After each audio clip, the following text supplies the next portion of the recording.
निराश्रित पेंशन करते हैं, दिव्यांग पेंशन हो, हमारी सरकार जो है 1,000 रुपये प्रति माह देगी, इसकी चर्चा करेंगे। गरीब बेटियों की शादी हमारी सरकार करे, 1 लाख रुपए प्रति बेटी की शादी के लिए अनुदान सरकार दे रही है, इसकी कभी अखिलेश यादव चर्चा करते हैं। उत्तर प्रदेश सबसे बड़ा एक्सप्रेस वे बनाने वाला प्रदेश हुआ 9 वर्षों के अंदर, अखिलेश यादव को दिखाई पड़ता है कि नहीं दिखाई पड़ता। एयर कनेक्टिविटी वाला सबसे बड़ा अंतरराष्ट्रीय स्तर, जेवर का अंतरराष्ट्रीय स्तर का हमारा जो एयरपोर्ट बना, इसकी चर्चा करते हैं। और उनको गौशाला में बदबू आती है और कहते हैं कि हम गौपालक हैं। कैसे गौपालक हैं? गौशाला में बदबू आ रही। ये अब उनका हर समय आलोचनात्मक, कभी आजकल भारत निर्वाचन आयोग पर मतदाता शुद्धिकरण का काम चल रहा है, उसमें भी ये अनर्गल तरह के बयान कर रहे हैं, तो वो नकारात्मक बातें करते हैं। और मैं इसलिए बात को कहता हूँ कि जो देश के बारे में नहीं सोचेगा, जो देश के बारे में उनको वरासत और विरासत के आधार पर सत्ता की जनता का कभी जनादेश नहीं मिला और आने वाले दिनों में मिलने वाला भी नहीं। Thank you. वो कर रहे हैं, लेकिन उनके पास मुद्दा नहीं है। मुद्दा विहीन लोग हैं, तमाम तरह की बात करते हैं। लोग ऐसे जो भारत के सेना के पुरुषार्थ पर भी सवाल खड़ा करते हैं, उसके लिए प्रमाण मांगते हैं। दुनिया भारत की प्रशंसा करती है। आपको उदाहरण दूं, यहाँ जब कुंभ का है, 66 करोड़ से ज्यादा लोगों ने कुंभ में स्नान किया। दुनिया के देशों ने सराहना किया, लेकिन इस देश के विपक्ष के नेताओं को उसमें बुराई और विसंगति नजर आती।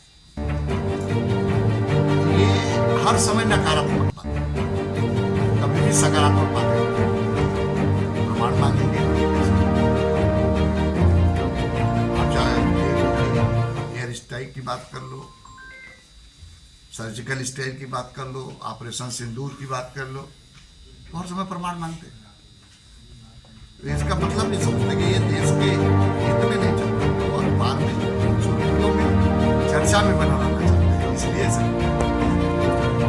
हंगामा हो, तो उसको आप किस रूप में देख रहे हैं? देखिए, अब मामला सर्वोच्च न्यायालय में है, आप उसकी प्रतीक्षा करिए, आने के बाद ही हम लोग उसको। मंत्री अखिलेश यादव ने आज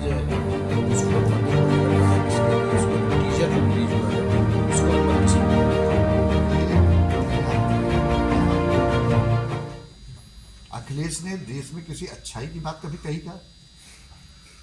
अच्छाई पर कभी चर्चा किया क्या? आज पर्यटन के क्षेत्र में बाबा भोलेनाथ का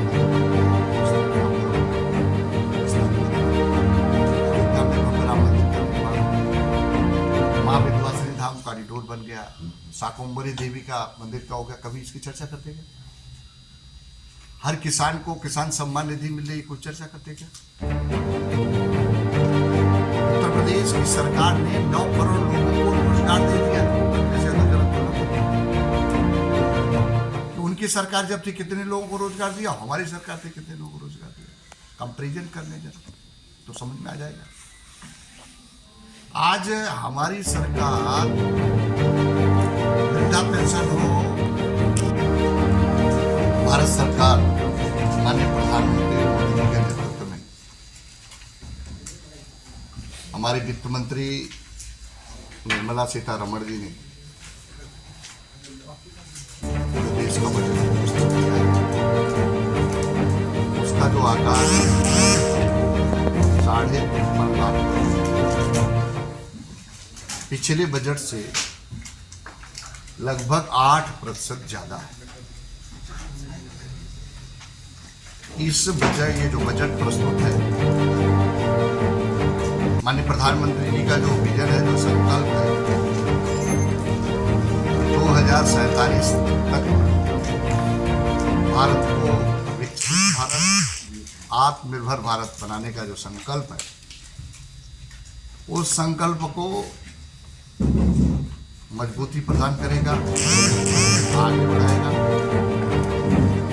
भारत सरकार ने जो बजट प्रस्तुत किया है, देश की 140 करोड़ जनता के उत्थान, उन्नयन, उनके विकास, उनकी मूलभूत आवश्यकताएं, देश में जो इंफ्रास्ट्रक्चर की आवश्यकता उसको पूर्ण करने वाले हैं। ये हर क्षेत्र में वैश्विक स्तर पर हमारी कैसे और पहचान बने, उसको भी इंफ्रास्ट्रक्चर को ध्यान में रखना है। इस बजट के माध्यम से उत्तर प्रदेश को लगभग 4.5 लाख कंट्रीब्यूशन है और इस बजट के माध्यम से उत्तर प्रदेश को सबसे ज्यादा लाभ मिल रहा है। 7 ISP का बनाए जा रहे हैं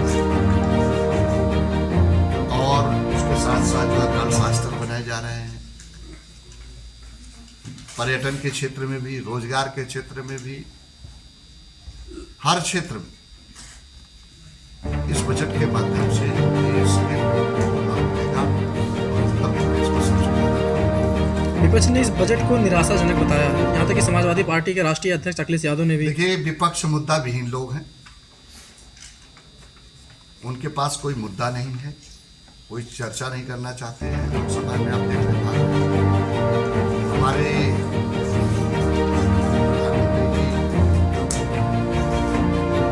प्रदेश के गृह मंत्री जी, रक्षा मंत्री जी, सब लोगों ने